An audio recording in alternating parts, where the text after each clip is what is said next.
ഏതാണ്ട് 12 ഇടങ്ങളിലാണ് റെയ്ഡ് നടത്തിയത്. അതെല്ലാം പൂർത്തിയായിരിക്കുന്നു എന്നാണ് നമുക്ക് മനസ്സിലാക്കുന്നത്. ഹരിമോഹൻ ചേരുന്നു. ഹരി, ഡ്രൈവർക്കും ഒരു പോലീസുകാരനും പരിക്ക് പറ്റിയിട്ടുണ്ടെന്നാണ് അറിയുന്നത്. ഇഡി ഉദ്യോഗസ്ഥർക്ക് പരിക്കുണ്ടോ?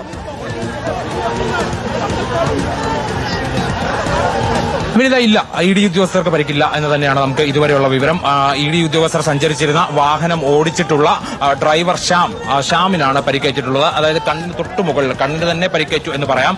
അതിൽ ഇപ്പോൾ ഇവർ പരാതി നൽകിയിരിക്കുന്ന കാര്യം എന്ന് പറയുന്നത് അത് കല്ലെറിഞ്ഞപ്പോൾ ചില്ല് പൊട്ടിത്തെറിക്കുകയോ അങ്ങനെ ചെയ്തു വന്നിട്ടുള്ള ഒരു പരിക്കല്ല, മറിച്ച് ആ ചില്ല് പൊട്ടിയ സമയത്ത് ഇവർ ഇടിച്ചു, അതായത് പ്രവർത്തകരിൽ ആരും ഇടിച്ചു, അങ്ങനെ വന്ന പരിക്കാണ് ഇതെന്നുള്ളതാണ് ഇപ്പോൾ പരാതിയിൽ പറയുന്നത്. അത് പോലീസിന് വിശദമായി പരിശോധിക്കണം. പക്ഷെ അത് പരിക്കുണ്ട് എന്നുള്ളത് യാഥാർത്ഥ്യമാണ്. ഇപ്പോൾ നിലവിൽ ഇ ഡി ഉദ്യോഗസ്ഥർ അകത്ത് തന്നെ തുടരുന്നു. തമ്പാനൂർ പോലീസ് സ്റ്റേഷനിലാണ് അവർ നേരെ വന്ന് കയറുകയായിരുന്നു.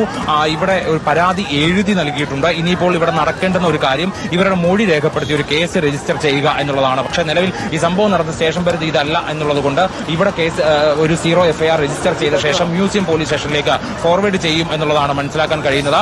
നിലവിൽ ഇ ഡി ഉദ്യോഗസ്ഥർ അകത്ത് തന്നെ തുടരുകയാണ്. ഇവരെ അകത്ത് തുടരുന്നതുകൊണ്ട് ഏതെങ്കിലും നിലയ്ക്ക് ഈ പ്രതിഷേധം വരാനുള്ള സാധ്യത കണക്കിലെടുത്ത് കൂടുതൽ സുരക്ഷാ സന്നാഹം ഇവിടെ ഒരുക്കിയിട്ടുണ്ട്. അതേസമയം തന്നെ മറ്റൊരു കാര്യം എന്ന് പറയുന്നത് ഈ മ്യൂസിയം പോലീസ് സ്റ്റേഷനിൽ പരാതി കൊടുക്കുന്നതിനെ കുറിച്ച് ഉദ്യോഗസ്ഥരോട് പറഞ്ഞപ്പോൾ അവർ പറഞ്ഞത് ഈ പ്രതിഷേധത്തിനുള്ള സാധ്യത അവിടെ ഉള്ളതുകൊണ്ട് അങ്ങോട്ടേക്ക് പോകാൻ കഴിയില്ല എന്നുള്ളതുകൊണ്ടാണ്. അതുകൊണ്ടാണ് ഇവിടെ കേസെടുക്കാനുള്ള ഒരു നീക്കം എന്തായാലും നടക്കുന്നത്. ഇപ്പോൾ നമ്മൾ ദൃശ്യങ്ങളിൽ കാണുന്നത് കാറാണ്. ഈ കാർ പൂർണ്ണമായിട്ടും എല്ലാ വശങ്ങളിലുമുള്ള ചില്ലുകൾ അടിച്ച് തകർത്തു. 3 കാറുകൾ ഉണ്ടായിരുന്നു. അതിൽ 2 കാറുകളുടെ അവസ്ഥ ഇതാണ്. മറ്റൊരു കാർ ഇത്തരത്തിൽ നേരിട്ട് കല്ലേറ് കൊണ്ടിട്ടില്ല എന്നുള്ളത് കൊണ്ട് ഒരു കാർ മാത്രം സേഫായി. പക്ഷെ മറ്റു 2 കാറുകൾക്ക് വളരെ കാര്യമായിട്ടുള്ള കേടുപാടുകൾ സംഭവിച്ചിട്ടുണ്ട്. എന്നാലും കേസെടുക്കാതെ ഇതിൽ ഒരു നിവൃത്തിയുമില്ല.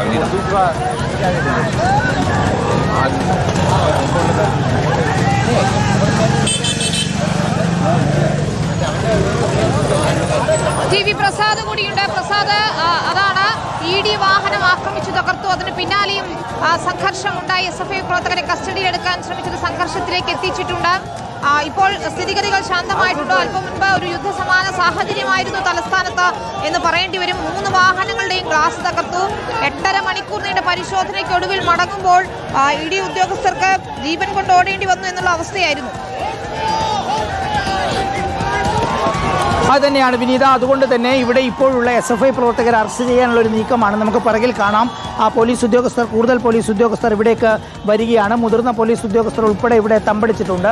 അറസ്റ്റ് ചെയ്ത് കൊണ്ടുപോകാനുള്ള വാഹനവും ഇവിടെ തയ്യാറാണ്. പാളയം രക്തസാക്ഷി മണ്ഡപത്തിൻ്റെ താഴെ ബേക്കറി ഫ്ലൈ ഓവറിൻ്റെ തൊട്ട് മുകളിൽ വാഹനം തയ്യാറായി നിൽക്കുന്നുണ്ട്. ഇവിടെ നമുക്ക് ദൃശ്യങ്ങളിൽ കാണാം നിരവധി പോലീസ് ഉദ്യോഗസ്ഥർ ഇവിടെ തമ്പടിച്ചിട്ടുണ്ട്. തൊട്ടിപ്പുറം പാളയം ഏരിയ കമ്മിറ്റി ഓഫീസിലാണ് SFI പ്രവർത്തകർ എല്ലാവരും ഉള്ളത്.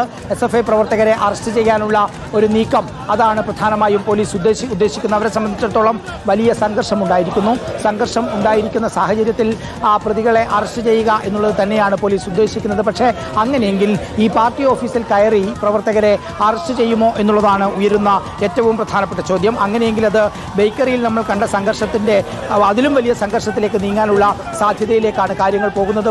കൂടുതൽ പോലീസ് ഉദ്യോഗസ്ഥർ അതുപോലെ തന്നെ കൂടുതൽ പാർട്ടി പ്രവർത്തകരെല്ലാം ഇവിടത്തേക്ക് പാളയം CPIMൻ്റെ ഏരിയ കമ്മിറ്റി ഓഫീസിലേക്ക് വരികയാണ്. പ്രവർത്തകരെ അറസ്റ്റ് ചെയ്യും എന്ന് തന്നെയാണ് പോലീസിൻ്റെ മുതിർന്ന ഉദ്യോഗസ്ഥരിൽ നിന്ന് മനസ്സിലാകുന്നത്. അതിനുള്ള സന്നാഹങ്ങൾ എല്ലാം പോലീസ് ഉദ്യോഗസ്ഥർ തയ്യാറാക്കി കഴിഞ്ഞിട്ടുമുണ്ട്. പക്ഷേ അതെങ്ങനെ എന്നുള്ളത് തന്നെയാണ് പ്രധാനപ്പെട്ട ഉയരുന്ന ചോദ്യവും.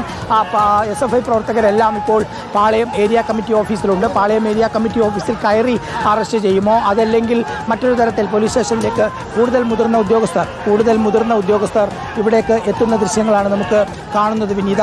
അങ്ങനെയെങ്കിൽ ഈ അറസ്റ്റ് നടന്നാൽ അത് മറ്റൊരു വലിയ സംഘർഷത്തിലേക്ക് മാറുമെന്ന കാര്യം ഉറപ്പാണ്. പോലീസിനെ സംബന്ധിച്ചിടത്തോളം ഇതിൽ കൂടുതൽ പേരെ കസ്റ്റഡിയിൽ എടുക്കേണ്ടതുണ്ട്. അത്ര വലിയ സംഘർഷമാണ് ഉണ്ടായതും തന്നെ. അതുകൊണ്ട് തന്നെ നേരത്തെ പ്രകടനം നടത്തിയ വിദ്യാർത്ഥികൾക്കൊപ്പം തന്നെ ഏതാണ്ട് 100-ലധികം വരുന്ന പോലീസ് സംഘം ഒപ്പം പോവുകയായിരുന്നു. ഇപ്പോൾ കൂടുതൽ മുതിർന്ന പോലീസ് ഉദ്യോഗസ്ഥർ CPIMൻ്റെ പാളയം ഏരിയ കമ്മിറ്റി ഓഫീസിലേക്ക് മുന്നിലേക്ക് വരുന്ന ദൃശ്യങ്ങളാണ് നമുക്ക് കാണാൻ കഴിയുന്നത്. 100 കണക്കിന് ആളുകളാണ് നേരത്തെ പ്രതിഷേധത്തിൽ ബേക്കറി ജംഗ്ഷനിൽ ഉണ്ടായിരുന്നത്. ഇ ഡി ഉദ്യോഗസ്ഥരുടെ വാഹനങ്ങൾ തകർത്തു. ഒരു ഇ ഡി ഉദ്യോഗസ്ഥന് കണ്ണിന് പരിക്കേൽക്കുന്ന സ്ഥിതിയുണ്ടായി. ഇ ഡി ഉദ്യോഗസ്ഥർ പരാതി എഴുതി കഴിഞ്ഞു.